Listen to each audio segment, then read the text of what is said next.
Soyez les bienvenus dans 10 minutes pour les sciences. J'avoue, j'ai encore eu envie de vous emmener au cœur de nos petits neurones.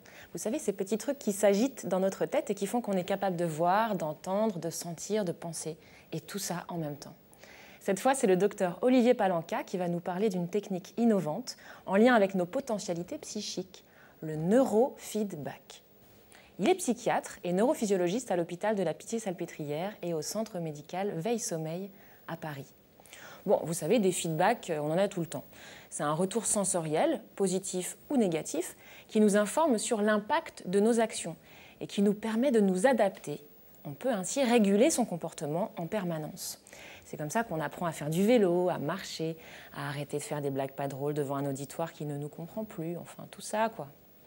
Alors feedback, on comprend le concept, mais le neurofeedback, ça veut dire quoi ? Alors le neurofeedback, en fait, ça fait partie d'une catégorie de traitement qu'on appelle le biofeedback.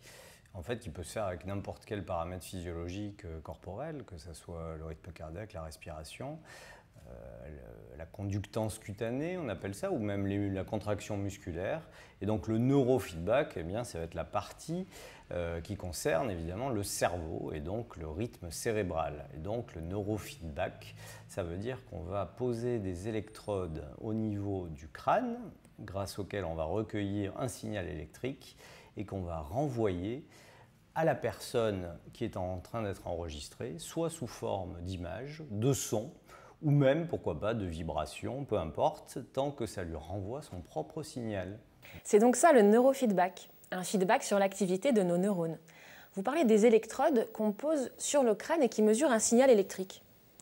Alors c'est le moment pour moi de vous rappeler qu'à l'intérieur de notre boîte crânienne, tiens c'est marrant ça comme nom, boîte crânienne, il y a des milliards de neurones qui communiquent à la fois par des messages chimiques mais aussi électriques. Et c'est cette activité électrique que nous allons mesurer. On voit alors des rythmes lents, des rythmes rapides, des bandes de fréquences différentes qui nous informent sur l'activité du cerveau en surface. Est-ce qu'il y a d'autres capteurs qu'on peut utiliser ? N'importe quel capteur, en fait, de l'activité cérébrale qui va renvoyer seconde par seconde, voire milliseconde par milliseconde, l'activité du cerveau, et donc qui est très important en temps réel. Donc c'est pour ça que finalement c'est quelque chose d'assez nouveau, puisque avant on n'avait pas les outils qui permettaient de le faire. Donc là maintenant on a des ordinateurs, des capteurs qui sont suffisamment performants pour pouvoir renvoyer pratiquement dans la milliseconde le fonctionnement du cerveau. Et c'est capital puisqu'effectivement c'est dans ce renvoi, donc ce feedback, que va se jouer l'interaction entre l'homme et la machine, ou entre le cerveau et le signal qui va lui être renvoyé. Alors on n'est pas tous capables de lire un tracé électroencéphalographique, donc qu'est-ce qu'on voit ? Comment est-ce que l'activité de notre cerveau se matérialise sous nos yeux sur un écran ? On aura deux écrans. On en a un pour le sujet à qui on va renvoyer son signal sous une forme transformée. Donc par exemple, ça peut être un film, pourquoi pas. Ça peut être des images comme un dessin animé par exemple, ou un jeu vidéo, dont les mouvements, la musique, le défilement va être directement corrélé à son activité cérébrale. Évidemment, dans lequel le thérapeute, lui, va prendre une position triangulaire, puisque c'est lui qui va adapter au fur et à mesure le logiciel au but recherché par le neurofeedback. Le but, c'est bien ça qui nous intéresse.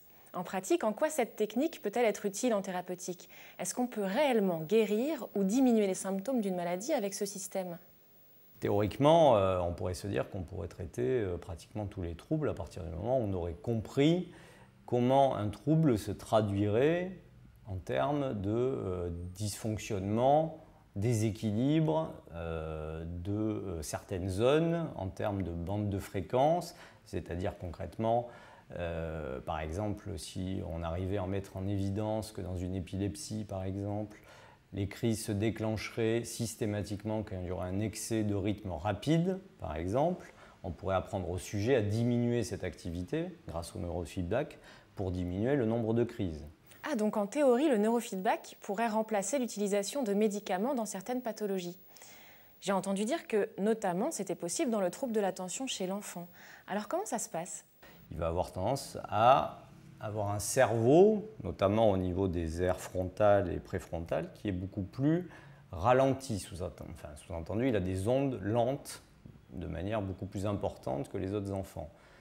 Donc, on sait que les ondes lentes, c'est des ondes qui ont un rythme relativement lent, contrairement à des ondes dites rapides, qui, elles, correspondraient plus à un état d'attention ou de concentration. Donc, on va enregistrer en temps réel le ratio entre ces ondes lentes et ces ondes rapides, et on va inciter petit à petit le sujet à modifier ce ratio, c'est-à-dire à augmenter les ondes rapides. Et pour ça, le thérapeute va mettre des seuils que le sujet doit atteindre, et à chaque fois qu'il va l'atteindre, il va être récompensé. Et l'enfant sera donc encouragé à apprendre à trouver une bonne stratégie lui permettant de retrouver l'état attentionnel pour lequel il avait reçu une récompense. Et en termes d'efficacité clinique, comment savoir si la technique a été efficace ? Alors là, on a effectivement des critères, et c'est là où c'est important de savoir effectivement ce qu'on mesure et savoir si ce qu'on a mesuré est fiable. C'est pour ça qu'il est très important d'avoir des connaissances en électroencéphalographie, puisque c'est la base. C'est-à-dire que si vous avez un mauvais signal, donc ça veut dire qu'il faut avoir une bonne chaîne de mesure. Donc déjà, il faut savoir ce qu'on mesure et où. Donc il faut aussi connaître évidemment les zones du cerveau qui sont censées être enregistrées. Donc une fois qu'on a passé ce cap et qu'on est sûr d'avoir un bon signal, là effectivement dans les troubles attentionnels notamment, il est relativement facile de voir si on est dans un état qui est plus proche finalement de l'état de flottement, de l'état de sommeil ou d'un état d'attention.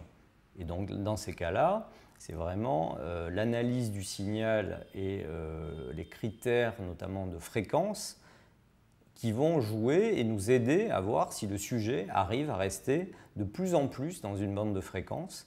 Et ça va être ça le critère principal, c'est-à-dire est-ce qu'il est capable de rester au-dessus d'un seuil qu'on va lui fixer et de voir si en plus lui-même sent que ça facilite derrière ses capacités attentionnelles dans la vraie vie, j'ai envie de dire.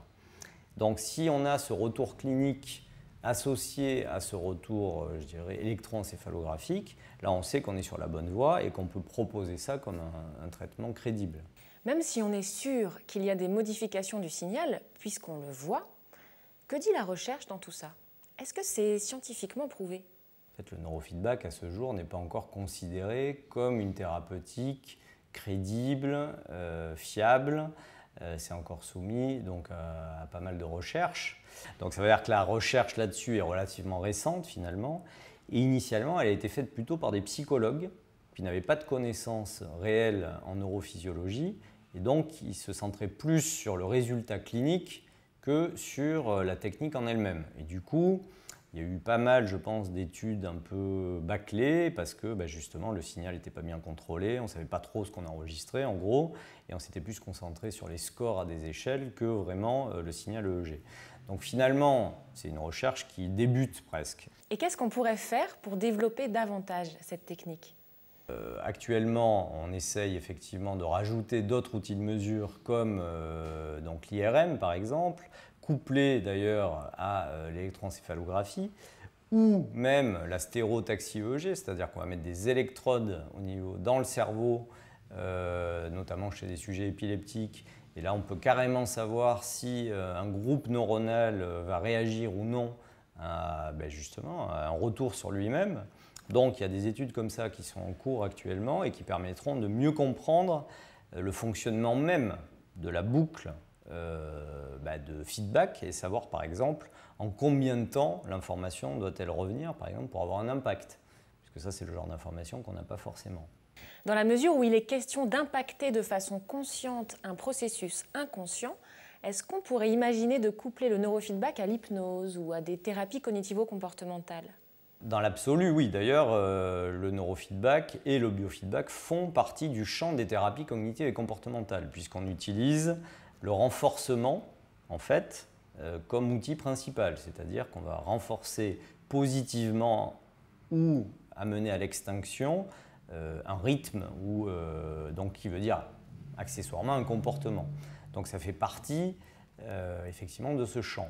Donc, de fait, on le couple déjà aux thérapies cognitives et comportementales.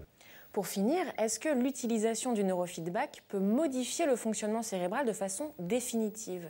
Et est-ce que cela peut être dangereux? Si on part du principe qu'on arrive à modifier des boucles réellement neuronales et qu'on le fait mal, on pourrait se dire que ça pourrait avoir effectivement un impact. Bon, maintenant, il ne faut pas oublier qu'on est quand même dans une autorégulation et ce qui est censé atteindre un objectif. Bon, et comme je vous l'ai dit, pour l'instant, on a parfois du mal même à identifier clairement cet objectif.